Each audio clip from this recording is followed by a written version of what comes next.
ভারত ও পাকিস্তানের মধ্যে আবারও চরম উত্তেজনা দেখা দিয়েছে। কাশ্মীরের পেহেলগাঁওয়ে সাম্প্রতিক হামলার পর এই উত্তেজনা নতুন মাত্রা পেয়েছে। এমন পরিস্থিতিতে পাকিস্তান সরাসরি হুঁশিয়ারি দিয়ে জানিয়েছে, ভারত যদি সিন্ধু নদে কোনো ধরনের স্থাপনা তৈরি করে তবে পাকিস্তান তা গুঁড়িয়ে দেবে, এমনকি প্রয়োজনে পারমাণবিক অস্ত্র ব্যবহারের কথা জানিয়েছে ইসলামাবাদ। গত 22 এপ্রিল জম্মু কাশ্মীরের পেহেলগাঁওয়ে এক সন্ত্রাসী হামলায় নিহত হয় ২৬ জন, যাদের বেশিরভাগই ছিলেন পর্যটক।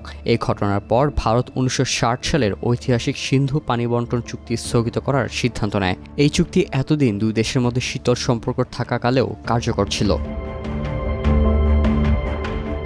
ভারতের চুক্তি স্থগিতের জবাবে পাকিস্তান কড়া অবস্থান নিয়েছে।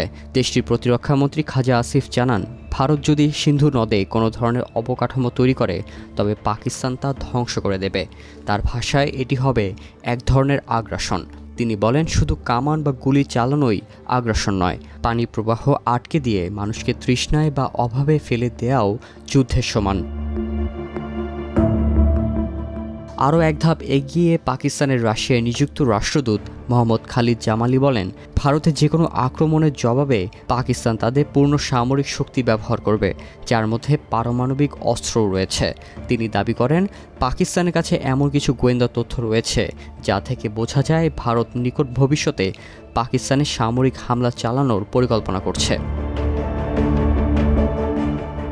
এই উত্তেজনার মধ্যেই পাকিস্তান ৩ এপ্রিল ৪৫০ কিলোমিটার পাল্লার আবদালি নামের একটি ভূমি থেকে ভূমি নিক্ষেপণযোগ্য ক্ষেপণাস্ত্রের সফল পরীক্ষা চালিয়েছে।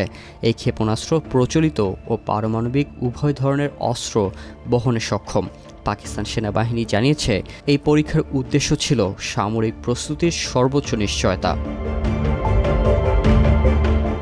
ভারত এই ক্ষেপণাস্ত্র পরীক্ষাকে উস্কানিমূলক পদক্ষেপ হিসেবে দেখছে, যদিও ভারতের পক্ষ থেকে আনুষ্ঠানিকভাবে এখনও কোনো প্রতিক্রিয়া জানানো হয়নি। তবে পাল্টার প্রতিক্রিয়ায় ভারত পাকিস্তান থেকে আমদানি করা সব ধরনের পণ্যে নিষেধাজ্ঞা দিয়েছে, এমনকি ভারতীয় জাহাজগুলোকে পাকিস্তানের কোনো বন্দরে না যাওয়ার নির্দেশ দেওয়া হয়েছে। পাল্টা পদক্ষেপ হিসেবে পাকিস্তানও ভারতীয় পণ্য আমদানি ও জাহাজ চলাচলের উপর নিষেধাজ্ঞা দিয়েছে। ফলে দুই দেশের মধ্যে সমুদ্রপথে বাণিজ্য কার্যক্রম পুরোপুরি বন্ধ হয়ে গেছে। এমনকি সীমান্তবর্তী আটওয়ারি ওয়াঘা স্থলবন্দরও বন্ধ করে দিয়েছে ভারত। বন্ধ হয়েছে ডাক ও পার্সেল পাঠানোর সেবাও।